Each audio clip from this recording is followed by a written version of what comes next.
নমস্কার বন্ধুরা, ক্ষণিকের অতিথি চ্যানেলে আপনাদেরকে স্বাগত।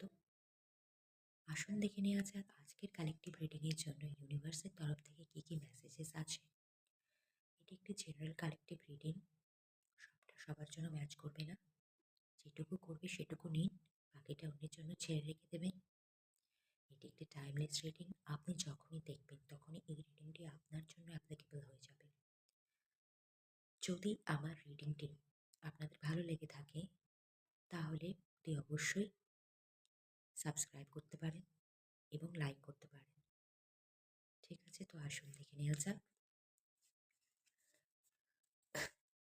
আচ্ছা, ফার্স্ট কার্ড এসছে পেজ অফ ওয়ান্স। নতুন কিছু করার তাগিদ, সম্পূর্ণ নতুন কিছু, নিউ বিগিনিং, কিন্তু সেটা খুব বড় আকারের নয়, ছোট ছোট, step by step, one at a time. ঠিক আছে, এবং যথেষ্ট পরিমাণে ইন্সপিরেশন রয়েছে, মোটিভেশন রয়েছে কিছু করার, নতুন কোনো প্রজেক্ট নিয়ে শুরু করার। এটা যে কোনো বিষয় হতে পারে, আপনার লাইফের যে কোনো ক্ষেত্রে, যে কোনো সেক্টরে হতে পারে। ওকে, জাজমেন্ট, এটা আপনার জাজমেন্ট কল, এটা আপনার সোল কলিং। মানে আপনাকে এখন পেছনের দিকে তাকালে চলবে না। পেছনের অতীতের যা যা ঘটনা ঘটেছে সেগুলোকে পেছনেই ফেলে রেখে আপনাকে নতুনভাবে এগোতে হবে, সেটা যে কোনোভাবে হোক না কেন।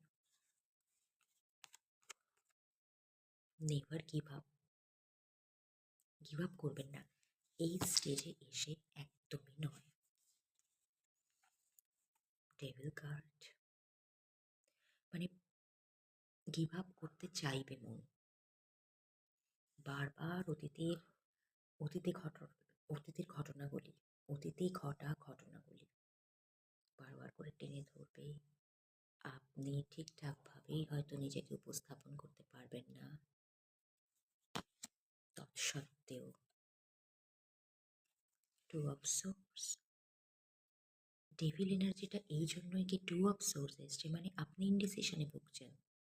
আমি এগোবো কি এগোবো না, এগোনো উচিত হবে কি হবে না, এরকম একটা মনোভাবে রয়েছেন আপনি। এবং এটাই আপনার ক্ষেত্রে আপনার শ্যাডো সেলফ। এই শ্যাডোটাকে আপনাকেই ওভারকাম করতে হবে যেভাবে হোক। মেক ইউর সেলফ হ্যাপি, এটাই আপনার মেন প্রায়োরিটি।